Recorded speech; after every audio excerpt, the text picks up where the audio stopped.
और एक भानु प्रताप शाही साहब हैं, और इनको कभी नोटिस गया? इनसे पूछिए कि भैया, ईडी से पूछिए कि आपने कभी उनको नोटिस दिया? और ये छोटी बात नहीं है। आप अगर केंद्र में चले जाओ, केंद्र के मंत्रियों के लिस्ट ले लो, तो उनमें भी कई ऐसे लोग हैं, कुछ 44 लोग हैं जिनके खिलाफ तो क्रिमिनल केसेस हैं। उनमें कुछ ऐसे भी हैं जिनके खिलाफ शेड्यूल्ड ऑफेंस भी है, लेकिन वो तो किसी को नहीं बुलाते। तो आपके साथ इतनी मोहब्बत क्यों है? केजरीवाल से भी बड़ी मोहब्बत है, और अपने लालू जी से भी बड़ी मोहब्बत है, और बाकी प्रदेशों में भी बड़ी मोहब्बत है मुख्यमंत्रियों की। से जो डबल इंजन की सरकार जहां नहीं है, वहां वह दिक्कत है। ये मैं भी बट ऐसा क्यों हो रहा है? मैं आपको इसी से जुड़ा एक इंटरेस्टिंग वाक्य बताता हूँ कि इतने लोग हैं, इनके यहाँ क्यों नहीं जाते हैं। मुझसे हमारे ईडी वालों ने एक सवाल पूछा था कि आपके अकाउंट में भारी पैसों का ट्रांजैक्शन है। मैंने कहा भारी ट्रांजैक्शन,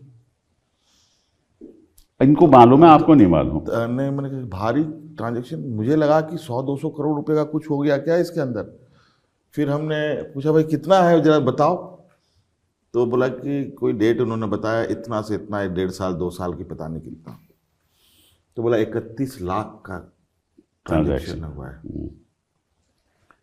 और एक बार बताया कि 71 लाख का ट्रांजैक्शन है। हम बोले ये भारी है। 80 के दशक से हमारे फादर मेंबर ऑफ पार्लियामेंट है।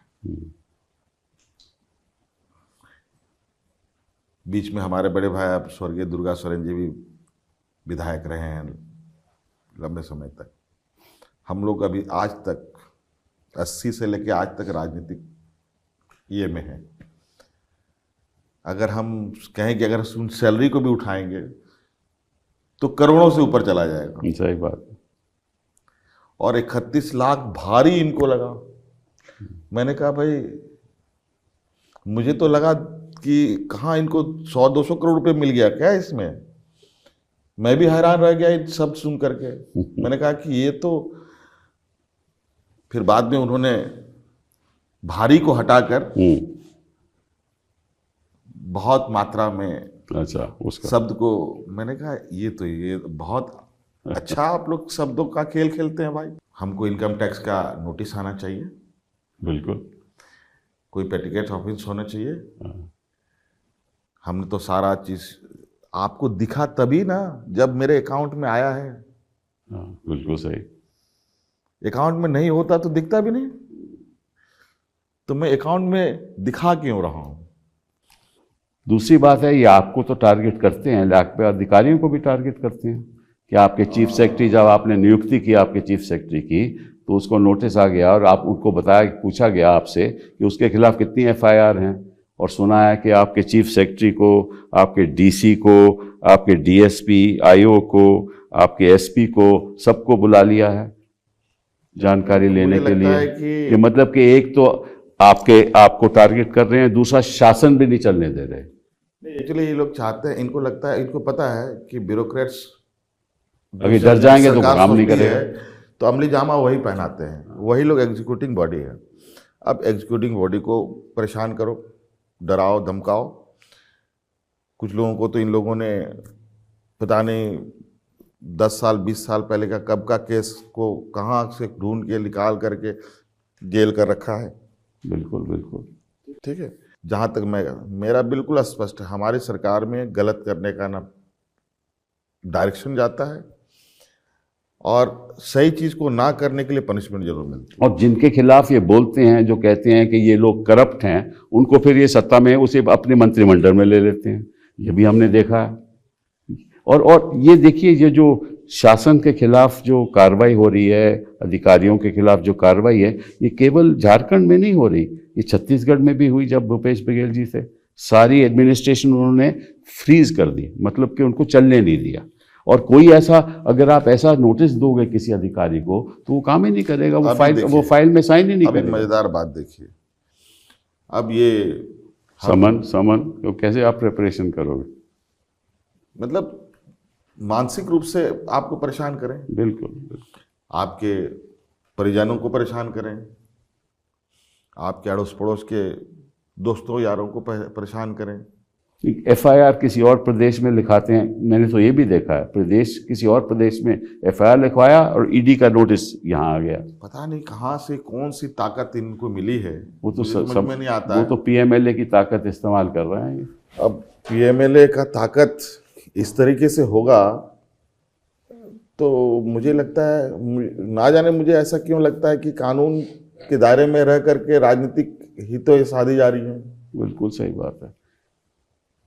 लेकिन आप कह रहे थे कि हम इसका घोर विरोध करेंगे, इकट्ठा हो जाएंगे। इकट्ठा कैसे होंगे? आपका इंडिया अलायंस तो देखिए, मैं इंडिया अलायंस, देखिए हर चीज का दो पहलू है। सत्ता या सरकार में भी एक सत्ता पक्ष होता है, एक विपक्ष होता है। नदी के भी दो किनारे हैं। हम लोग एक नदी का किनारा दिख नहीं रहा मुझे। नहीं, ऐसा नहीं है, दिख नहीं रहा है, वो भी कहीं ना कहीं है, छोटा है बड़ा है अलग सब विषय है। लेकिन हम लोग अपने ताकत के बल पर अपनी राजनीति करते हैं और आज के दिन में भी अपने वजूद को हम लोगों ने अपने ताकत पर बनाया है। और ये ऐसा नहीं है कि हम लोग किसी पार्टी से टूट के निकला या उसमें गया, उसमें वो नहीं, हम लोगों ने अपनी ये खुद खड़ा की है। ये पॉलिटिकल जो पेड़ है इसको हम लोगों ने खुद लगाया, खुद खड़ा किया है, तो इसकी रक्षा भी हम खुद करेंगे।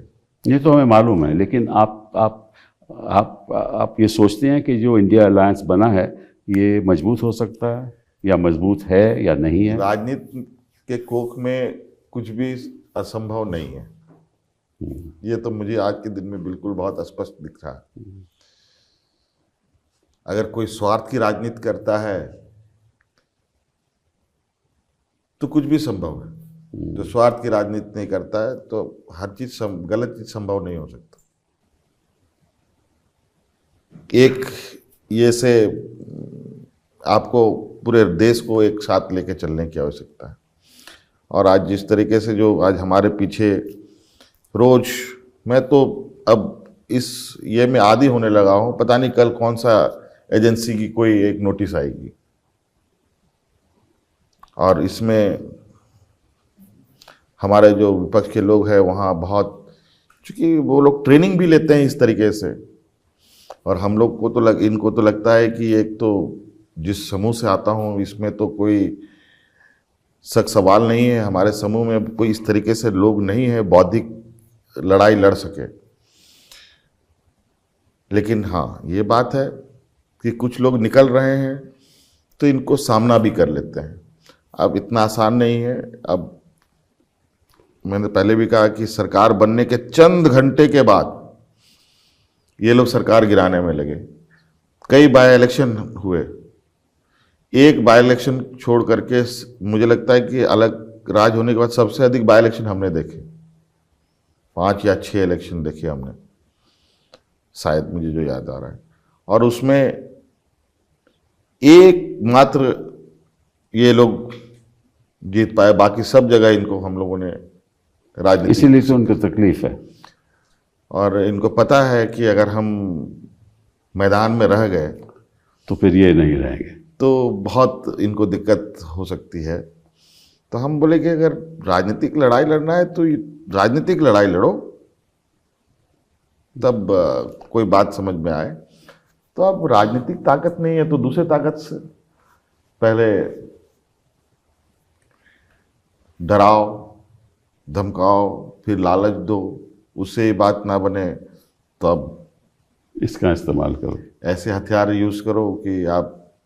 कोई बात नहीं, मैं नहीं समझता कि आप इन चीज़ों से पीछे हटेंगे। जो आपने फैसला लिया है अपने समूह को आगे बढ़ाने के लिए वो ज़रूर बढ़ाएंगे, और हम चाहेंगे कि आप मजबूत रहो और आदिवासियों के लिए लड़ाई लड़ो। और जो गरीब आदिवासियों ख़ास तौर पे उनको एक समाज में जगह मिलनी चाहिए, और आप ऐसे शख्स हो जिन्होंने उनको जगह दी है। इन्हीं शब्दों के साथ मैं आपका बहुत बहुत धन्यवाद करना चाहता हूँ।